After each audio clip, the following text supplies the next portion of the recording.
que la Escritura es inspirada por Dios. La inspiración significa que el Espíritu Santo de Dios habló por bocas de gente común y corriente, de hombres que Él escogió, los usó. Acá el escritor a los hebreos dice como dijo el Espíritu Santo, pero después dice que fue David el autor de ese salmo. Sin embargo, reconoce que David estaba escribiendo inspirado por el Espíritu Santo. Bueno, todas y cada una de las palabras de los escritos originales de la Biblia, que no tenemos ninguna, no existe ningún escrito original, son copias de los originales.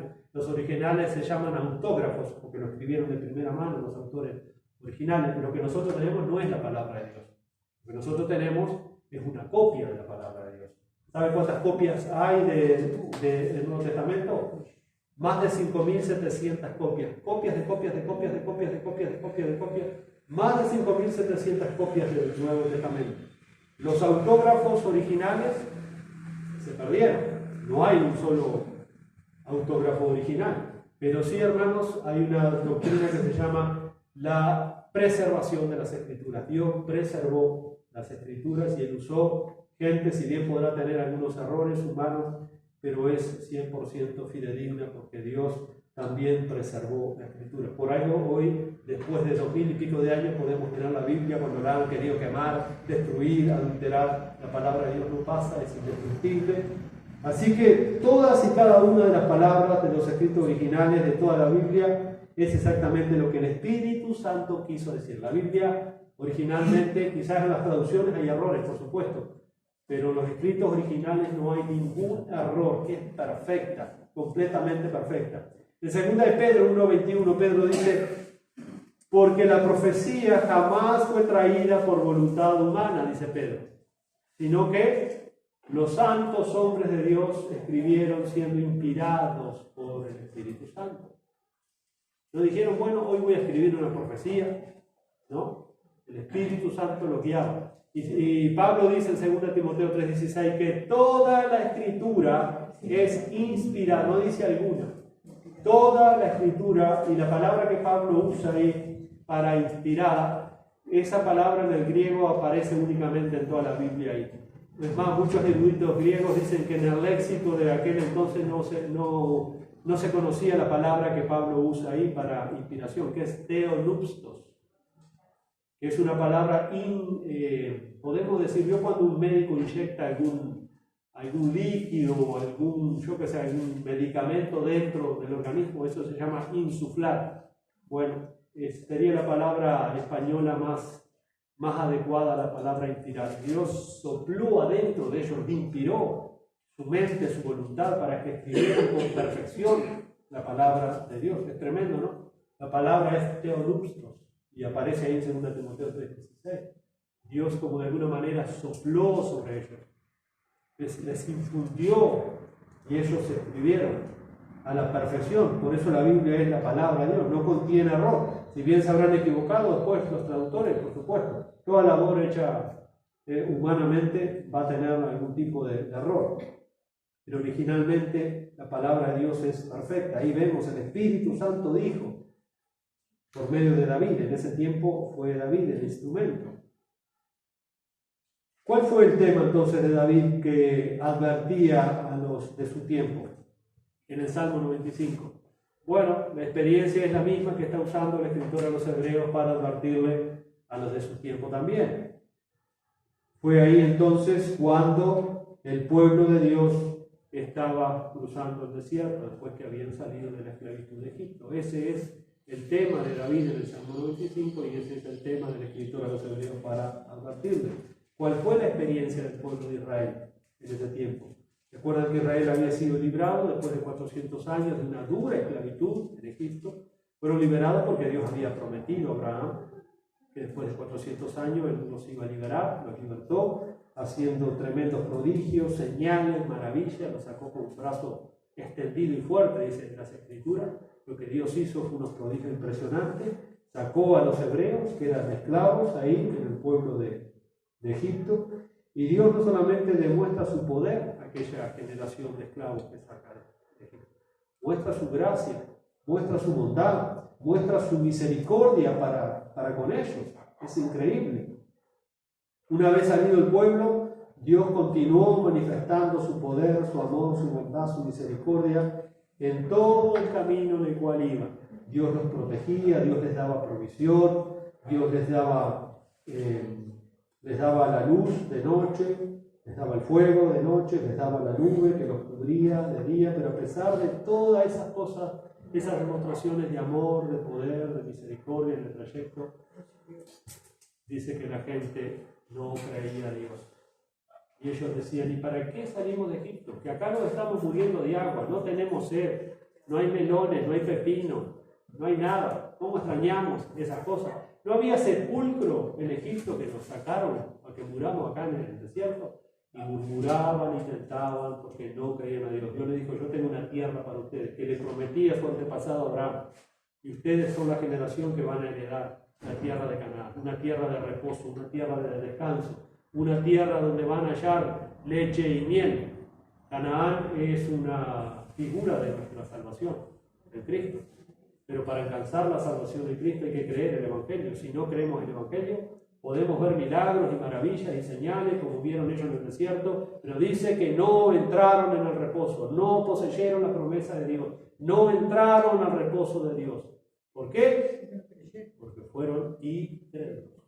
Y ellos miraban y veían que se levantaban de mañana y había pan y comían pan, porque se empezaron a quejar, empezaron a murmurar. En Éxodo 16 vemos al pueblo de Israel que murmuraban contra Dios porque querían comer pan y no tenían pan.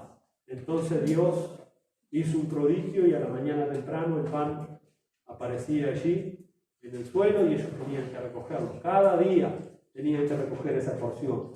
Bueno, el Señor les hizo ese milagro, les complació, con pan se saciaron y Dios en su gracia les daba lo que ellos pedían. Pero eso fue en Éxodo 16, pero si vemos en Éxodo 17, vemos otra vez que están murmurando contra Dios porque no tenían agua. Ahora no tenían agua, nos vamos a morir de sed, nos vamos a morir de sed. Y Dios hace otro prodigio, otra señal sobrenatural, y le saca agua de la peña, le saca agua de una piedra, y toman ellos y sus animales, y se sacian. Vemos la gracia de Dios supliéndole para todas las necesidades en su peregrinar en el desierto. Pero vemos que una vez que se saciaron de tomar agua, comenzaron luego otra vez a murmurar en contra de Dios. Y así es la naturaleza humana, lamentablemente. Dios otra vez entonces les da lo que ellos piden, les suple para sus necesidades. Y más adelante en el libro de Números, en el capítulo 13, donde Moisés envía allí los 2 espías a reconocer la tierra de Canaán, dice que 10 de ellos retornaron con un informe negativo. Y solamente 2 informes conforme a lo que Dios había dicho, que fue Josué y Caleb. El resto no vamos a poder entrar allí, es muy difícil, hay gigantes, no podemos contra ellos. No creyeron, Dios dijo, yo les doy esa tierra. Había que pelear, había que librar batallas, no iba a ser fácil, porque había gente en Canaán, había que despojar la gente que estaba allí, pero sin embargo ellos se amedrentaron. En vez de poner su confianza en la promesa de Dios, vieron las difíciles circunstancias. Y la Biblia dice que no tenemos que andar por vista, sino por fe. Ese es el problema. 2 Corintios 5:7. Porque por fe andamos, no por vista. Y ese es el gran problema. Siempre miramos lo grande, de las dificultades, esto, lo otro, aquello. Dudamos de la providencia de Dios, cómo vamos a hacer para esto, lo otro. Nos desesperamos, nos angustiamos. Muchas veces comenzamos hasta probar o tentar al Señor como hizo aquella generación, y eso es muy, muy complicado. El número 14, el número 13 no creyeron, hablaron mal. El número 13, Dios proclama un juicio sobre aquella gente que no creyó al Señor. Le creyeron a los 10 espías. Otra vez, en vez de creerle al Señor, le creyeron al diablo. Pasó lo mismo. Se arrancaban los pelos, gritaban, lloraban. Y Josué y Caleb dijeron, no, si el Señor está con nosotros, ¿qué importa que hay gigante? Lo vamos a comer con los panes. No dice Pablo, si Dios está con nosotros, ¿quién en contra nuestra? ¿Verdad? Bueno, eso está en la Biblia. Yo tengo ese conocimiento de eso. Pero en la práctica, le arranco los pelos, me doy la cabeza contra la pared, pateo. ¿Qué hago? en la práctica. Una cosa es tener conocimiento, es fácil adquirir conocimiento bíblico, pero otra cosa es vivir por medio de la fe. Eso es muy diferente. Y dice ahí que Dios ahí se enojó. Ahí colmaron la paciencia de Dios. Dice en Números 14, versículo 26 al 30. Y Jehová habló a Moisés y a Aarón diciendo: ¿hasta cuándo oiré esta depravada multitud que murmura contra mí? ¿Hasta cuándo? ¿Se acuerdan? Recuerda lo que dice Dios ahí, ¿hasta cuándo? Estaba indignado con la conducta de la gente. En Mateo capítulo 17, después de la experiencia que tuvo Pedro y los hermanos Juan y Santiago, Jacobo, en el monte de la transfiguración, vieron algo impresionante cuando Jesús se transfiguró. Dice que después bajaron con el Señor y se encuentra con un panorama terrible el Señor ahí. El padre desesperado había traído a su hijo lunático, que en realidad estaba poseído por un ser maligno, un demonio, un ser espiritual, y se lo había traído a los discípulos del Señor.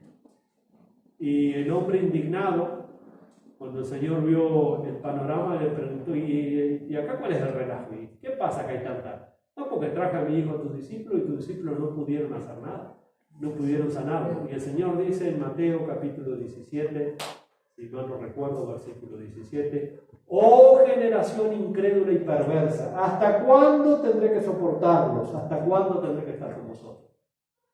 La falta de fe indignó al Señor, como en esta ocasión el Señor dice: ¿hasta cuándo oiré esta depravada multitud? Y el Señor dijo ahí a sus discípulos: ¿hasta cuándo tendré que soportarlos? ¿Hasta cuándo? Generación incrédula.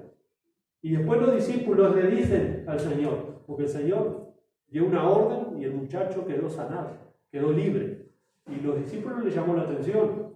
Y dice allí en Mateo 17:20, cuando le preguntaron: ¿por qué nosotros no pudimos hacer eso, Señor? Y el Señor le contestó: fue por su falta de fe.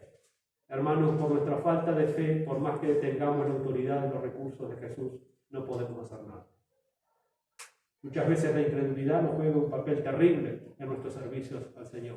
Dios nos ha dado todo, hermanos, todo absolutamente, pero muchos de nosotros puede haber un corazón malo de incredulidad. ¿Por qué no pudimos hacer esto, Señor? Bueno, fue por su falta de fe.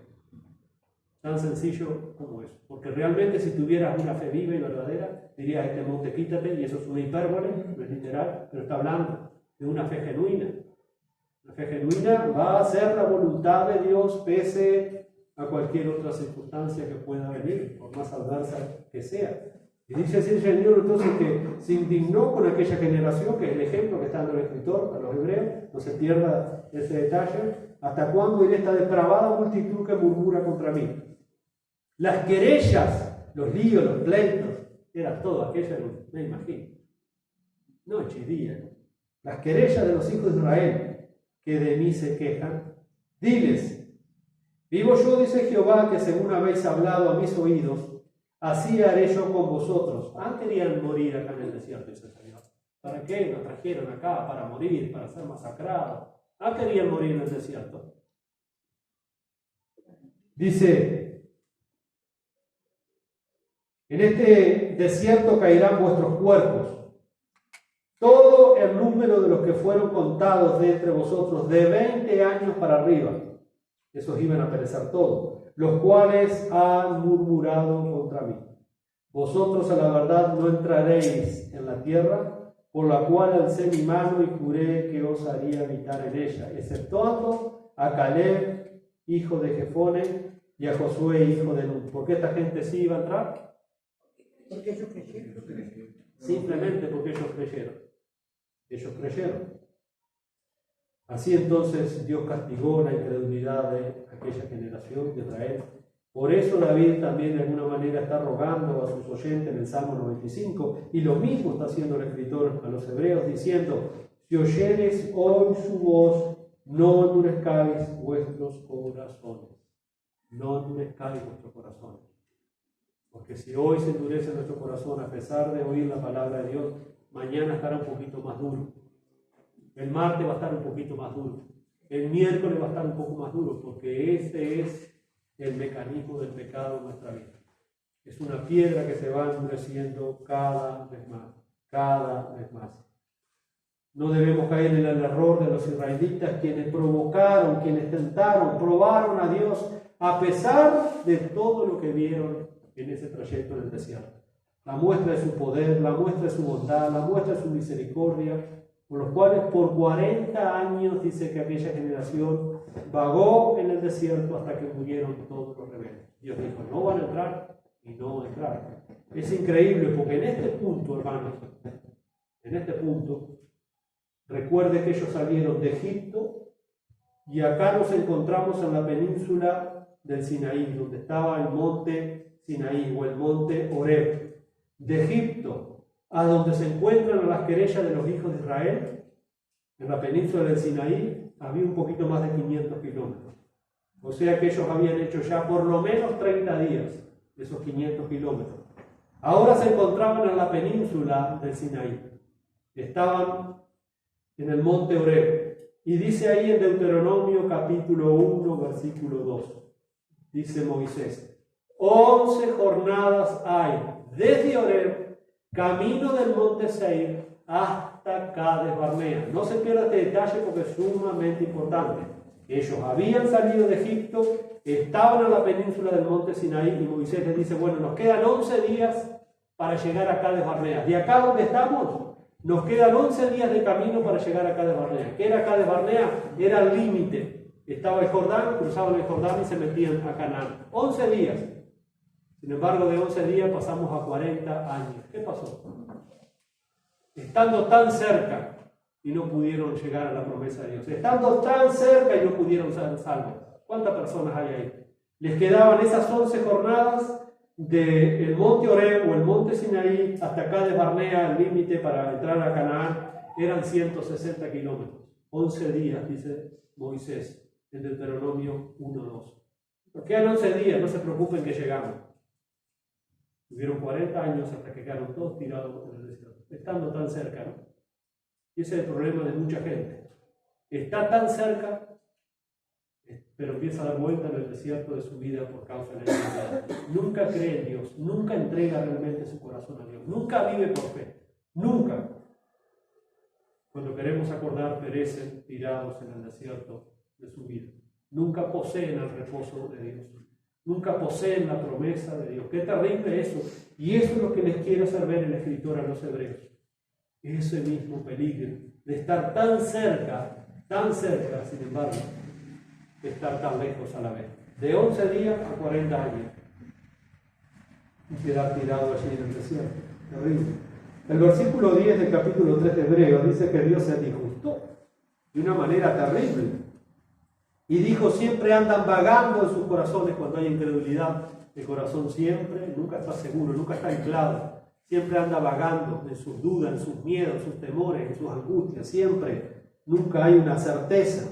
Dice, siempre andan vagando en sus corazones y no han conocido mi camino. Por tanto, juré en mi ira, no entrarán en mi reposo. Luego de esa advertencia, la advertencia anticipada, tenemos la advertencia declarada. En el versículo 12 les declara la advertencia para sus oyentes. Dice, mirad hermanos, esto ya pasó, pero tengan cuidado. No sea que no haya en ninguno de vosotros corazón malo de incredulidad para apartarse del Dios vivo. Un corazón malo de incredulidad para apartarse del Dios vivo. Sobre la base de esa experiencia de Israel en el desierto, ahora el autor a los hebreos les dice a sus lectores, que la mayoría, como ya vimos, eran judíos, tengan cuidado, presten atención, tengan cuidado lo que le pasó a Israel. Ustedes conocen esa historia. ¿Y qué es lo que los motive a que entre ustedes no haya alguno con un corazón enfermo, duro, de incredulidad? Por eso Él les va a advertir que tengan cuidado, porque eso mismo los va a apartar del Dios vivo, los va a dejar. Porque el tema es la fe, aferrarse a la promesa de Dios y vivir según la palabra de Dios. La incredulidad nos aparta. Ahora, la persona que persiste en su rechazo corre ese mismo peligro de apartarse para siempre del Dios vivo, que persiste en su rechazo. ¿Por qué decimos esto? Bueno, por ese versículo 12, que es la advertencia declarada del escritor a los hebreos, Él usa la palabra apartarse para que ninguno tenga un corazón malo, dice para apartarse del Dios vivo. Bueno, la traducción del verbo griego de apartarse es apostenai, el verbo, de donde viene la palabra apostasía. Y la apostasía es eso, una persona que se aparta para siempre del Señor. Eso es un apóstata, una persona que se aparta. Y ese es el verbo que nosotros tenemos ahí traducido en nuestras Biblias, en algunas ocasiones, como apostasía. Es decir, la condición de un apóstata es que se aparta del Dios vivo. Un apóstata no es otra cosa que un incrédulo que conoce intelectualmente la verdad, pero voluntariamente decide dar la espalda a la verdad y de esa manera se aleja eternamente del Dios vivo. Eso es un apóstata. Una persona que se aparta para siempre de Dios, que abandona su fe. Y eso es realmente terrible. Un verdadero creyente jamás es un apóstata. ¿Qué verdadero creyente que ha nacido de nuevo no puede ser nunca un apóstata? La prueba máxima de que alguien es un creyente genuino y verdadero es la permanencia de su fe. Él vive por medio de la fe. Y esa es una señal genuina. El verdadero creyente va a permanecer arraigado, cimentado, firme en su fe, en el Señor, en la palabra de Dios, en las promesas de Dios. Así como hemos visto la advertencia anticipada, la advertencia declarada, ahí recién en el versículo 12, pero también tenemos la advertencia aplicada. Eso lo vemos en los versículos 13 al 19. Luego dice allí, antes exhortadlos unos a los otros cada día. Como esto es tan peligroso, necesitamos ser exhortados, hermano. Cada día, esto es tan serio que necesitamos ser exhortados. Cada día. ¿Cuál es el fin de esto? Bueno, entre tanto que se dice hoy, para que ninguno de vosotros se endurezca por el engaño del pecado, porque somos hechos participantes de Cristo, con tal que retengamos firme. ¿Hasta cuándo? Hasta el fin. Hasta el fin. Nuestra confianza del principio. ¿Cuántos arrancaron al principio para tal confianza? ¿Y dónde están hoy? No sirve de nada eso. Es hasta el fin, hasta el fin, hasta el fin. El verdadero cristiano va a perseverar hasta el fin, porque Dios le está preservando para su reino glorioso. Perseveramos porque Dios nos preserva. Esa es la doctrina de la perseverancia de los santos. Los reformadores sacaron a luz. Nosotros perseveramos porque Dios nos preserva. Esa es una promesa también. Por ejemplo, Filipenses 1:6. Aquel que en vosotros comenzó la buena obra, pasado, la perfecciona, presente, hasta el día de Jesucristo, futuro. Punto. Y ese es el verdadero sello del creyente. Un verdadero creyente nunca es un apóstata. Por eso dice, para que ninguno de vosotros se endurezca por el engaño del pecado, porque somos hechos participantes de Cristo, con tal que retengamos firme hasta el fin nuestra confianza en el principio. Entre tanto que se dice hoy, si oyeres hoy su voz, no endurezcáis vuestros corazones como en la provocación. La provocación allá en el desierto, cuando provocaron a Dios, tentaron a Dios, diciendo que esa no era una promesa genuina de Dios, que esa tierra en definitiva era una mentira, no era como Dios les había dicho. Había gigantes, había cosas y provocaron a Dios, y Dios ahí entonces se disgustó con aquella generación. Y luego sigue diciendo el escritor a los hebreos, ¿quiénes fueron los que habiendo oído le provocaron? ¿No fueron todos los que salieron de Egipto por mano de Moisés? ¿Y con quiénes estuvo el disgustado 40 años? ¿No fueron con los que pecaron, cuyos cuerpos cayeron en el desierto? ¿Y a quienes juró que no entrarían en su reposo, sino a aquellos que desobedecieron? Y vemos que no pudieron entrar a causa de la incredulidad. Ahora, profundizando en la advertencia, el escritor de los hebreos les pide a cada uno de ellos que hay que exhortarse los unos a los otros, porque esto es muy peligroso. Es decir, preocuparse por aquellos que parece que están dejando su corazón, se está endureciendo por el engaño del pecado. El pecado tiene esa cualidad que siempre es muy engañoso, siempre seduce, siempre atrapa a sus víctimas. El engaño del pecado, mi pecado. Ahora, si alguno recibe realmente al Señor Jesucristo como Señor, como Salvador, bueno, va a llegar a ser participante de Él y esa comunión jamás puede dejar de existir. El verdadero creyente tiene una comunión verdadera en Cristo que jamás deja de existir. Pablo dice a los Corintios, el que se une con el Señor, un espíritu es con Él. Y eso ya no se puede dividir. Por eso Pablo dice en Romanos 8:35, ¿qué nos puede separar del amor de Cristo? ¿Qué nos puede separar? Según Pablo, ahí no nos puede separar nada, ni tribulación, ni angustia, ni la muerte, ni ángeles, ni principados. Y Pablo, después, bueno, por si me olvido, ni ninguna otra cosa creada. Nada nos puede separar del amor de Cristo. Nada. De ese amor que Cristo nos tiene a nosotros. No hay nada que nos pueda separar. Por tanto, el verdadero creyente está arraigado, está cimentado en Cristo. La prueba de que alguien es verdadero creyente es esa, justamente, que retiene su fe hasta el fin, porque Cristo está obrando en ese creyente. La fe es la raíz de la salvación. La permanencia es el fruto de la salvación. La fe es la raíz de la salvación.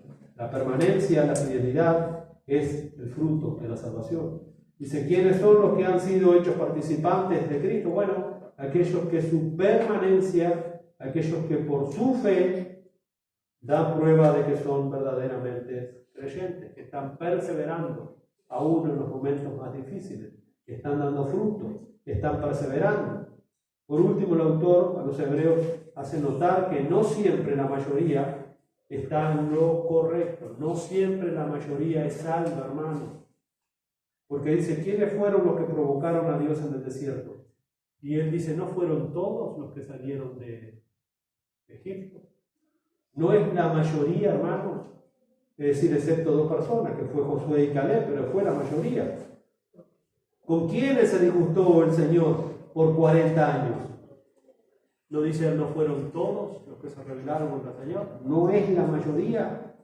La mayoría de los de 20 años para arriba, se supone que había más de 600.000 hombres que perecieron en esa generación. Imagínense las tumbas que habrán cavado en el desierto porque morían y tenían que enterrarlo inmediatamente porque el olor sería insoportable en el desierto.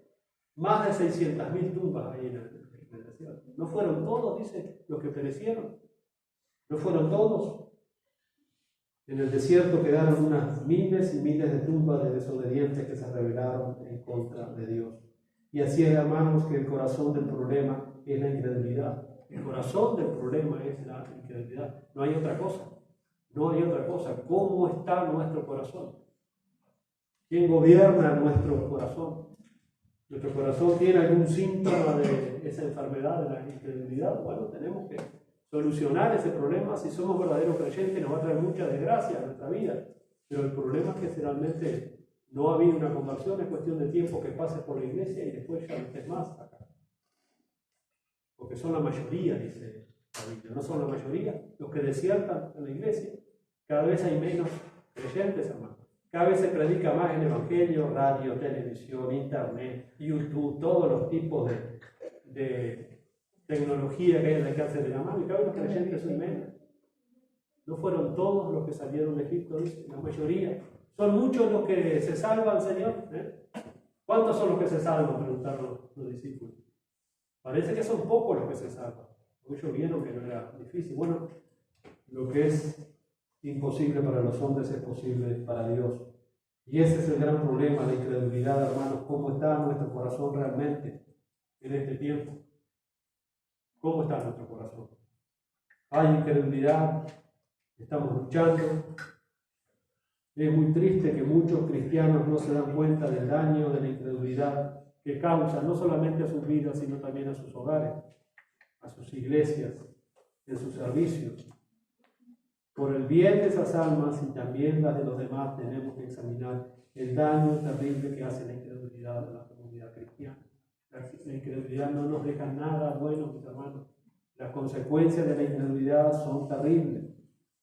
En primer lugar, nos debilita espiritualmente, debilita nuestra convicción, debilita nuestra adoración, debilita nuestro servicio, debilita nuestra vida de oración, debilita nuestra consagración. La incredulidad nos debilita nuestra vista espiritual, cierra nuestros oídos espirituales, nos volvemos apáticos, En vez de andar por fe, empezamos a andar por vista.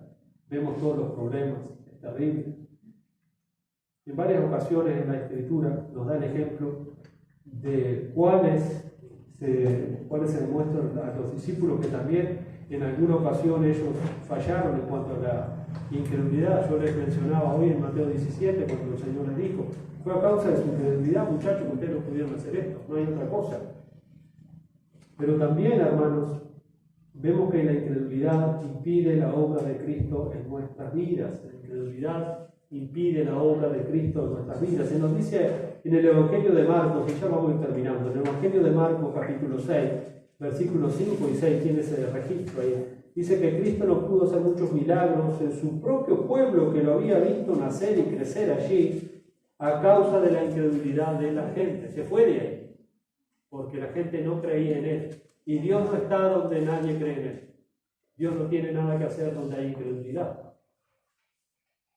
Nuestra incredulidad apaga la obra de Dios en nuestra vida. La fe de parte de los creyentes y también de los oyentes, de los oidores de la palabra, es indispensable que tengan fe para tener éxito en la obra de Dios, porque sin fe no podemos hacer absolutamente nada. ¿Se acuerdan cuando el Señor también en Juan 20:27 reprendió a Tomás? Porque Tomás no creía que el Señor había resucitado. El Señor le dice: no seas incrédulo, Tomás, sino creyente. El Señor lo reprendió, había dicho que él era necesario, que eso decía la Escritura del Mesías, que tenía que sufrir a manos de los pecadores, que iba a ser crucificado, que iba a resucitar. Y después resucitó y él no creía: no, si no meto mis dedos en la herida de sus manos, de su costado, no voy a creer. Impresionante, ¿no? La incredulidad. La incredulidad impide que los hombres entren al reino de Dios. ¿Cómo entran los pecadores al reino de Dios? Porque soy bueno, porque hice lo bueno, arrepentimiento y fe. Así que arrepentíos y convertíos para que fueran borrados vuestros pecados. Sin fe nadie va a ir al cielo, pero fe en el Señor Jesucristo y en su Evangelio. No fe en mi fe, fe en lo que a mí me parece que es el Evangelio, fe en lo que a mí me parece que dice la Biblia, fe en lo que yo creo. No, eso todo proviene del Padre de la mentira. Sin una fe genuina producida por el Espíritu de Dios en la vida de los creyentes, nadie va a entrar al cielo. La llave para entrar al reino de los cielos es la fe, la persona, la obra de nuestro Señor Jesucristo. Eso es lo que cuenta. Por fe somos salvos. Por fe somos salvos. La única manera de entrar al reino de los cielos es mediante la fe. Por eso tenemos que vivir mediante esa fe. Tenemos que ser sostenidos mediante esa fe. Los israelitas dicen que no entraron al reposo de Dios y la causa fue la incredulidad. ¿No? Capítulo 3, versículo 19 ahí de los Hebreos. Por su incredulidad. De los que vivieron cuando estaba Cristo en su ministerio terrenal, pocos entraron en el reino de los cielos porque no creyeron en Él como el Mesías. Lo vieron hacer todo tipo de milagros, lo vieron hacer cosas impresionantes, pero no creyeron en Él como el Mesías. No creyeron, tristemente, gravemente.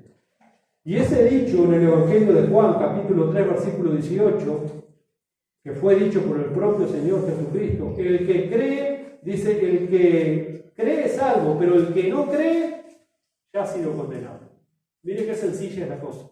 El que cree en mí es salvo, tiene vida eterna, pero el que no cree en mí ya ha sido condenado. Bueno, esa frase del Señor fue tan válida en su tiempo como es tan válida hoy.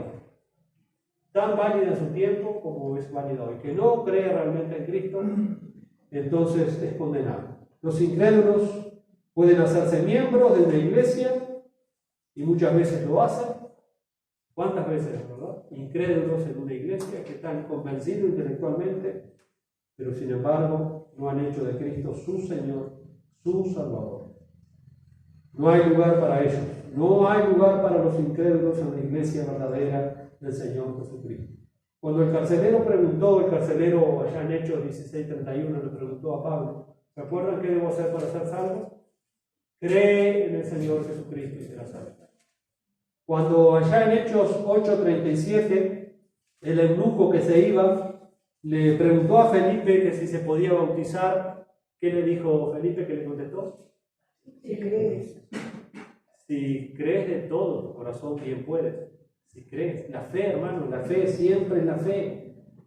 Finalmente vemos que lo que acontecerá a los incrédulos es que tendrán su parte en el lago que arde de azufre y fuego, como les decía hoy Apocalipsis 21:8. La Biblia no ofrece ninguna esperanza de salvación a nadie, sino solo por la fe en el Señor Jesucristo.